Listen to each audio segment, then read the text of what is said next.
You may have heard of popular matchmaking sites like eHarmony or Match.com, but have you heard of AshleyMadison.com? Some would call it a matchmaking site, and some might call it just a cheater's paradise. Ashley Madison is an online dating service and social networking site marketed to people who are already in relationships that are looking to date. Who else but other people who are also in relationships, or even singles who are just up for the thrill. In the last decade since it launched, the website has gained quite the traction, seeing popularity in cities all over the world.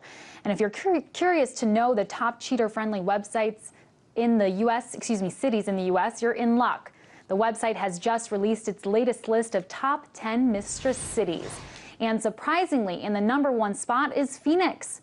But in a close second is Washington, D.C., followed by Dallas, Las Vegas, and Los Angeles. So what makes Phoenix Mistress Central, and what are the factors that may be contributing to the demand for this very niche service? To talk about all that and more, I'm joined by founder of AshleyMadison.com, Noel Biederman. Noel, thank you so much for joining me.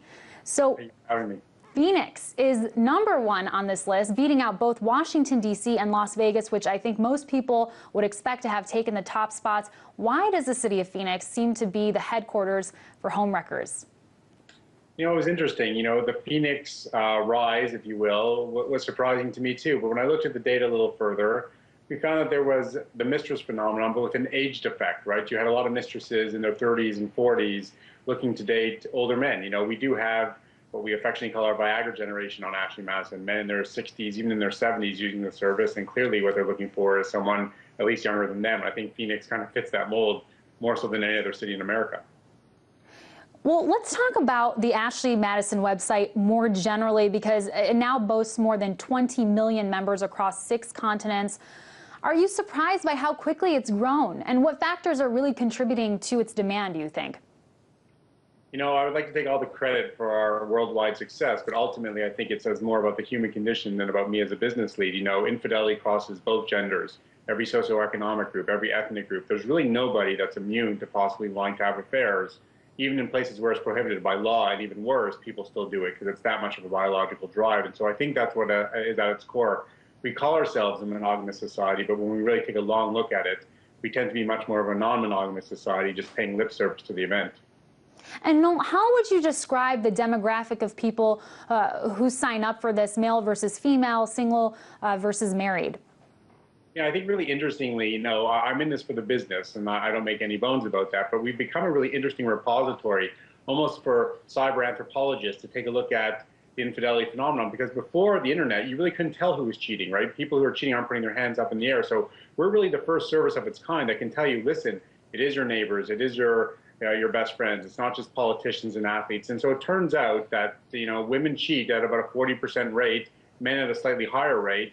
But ultimately, it's professional women. It's women who are in the workplace, earning a lot, having a successful career, going on business trips, so well personified by that movie Up in the Air that George Clooney did a couple years ago. That really is the modern phenomenon. Infidelity is being changed by women in this day and age. And just out of curiosity, has the company done any research in the kinds of professions that are largely associated with Ashley Madison's membership? Oh, absolutely. That was one of the first questions journalists asked us back in 2009. You know, is it bankers over doctors? Well, it turns out those are #1 and #2, and they seem to flip-flop year in and year out. And on the female side, you know, everything from real estate agents to teachers have crossed the #1 list. And so I don't think it's professional environment necessarily. It's more about the DNA of the individual. You know, what kind of professions attract people with that risk-taking mentality? That seems to be the case. On the other hand, you know, people in the military, nurses, doctors, they do experience life and death on a different level, on a daily level than others. And so maybe those people are less predisposed to stay within an unfulfilled marriage longer than the rest of us. Well, Noel, it's certainly very interesting information to be tracking, and we'll definitely be following all the latest stats to come out of the website. Noel Biederman, founder of AshleyMadison.com, thank you. Thanks for having me.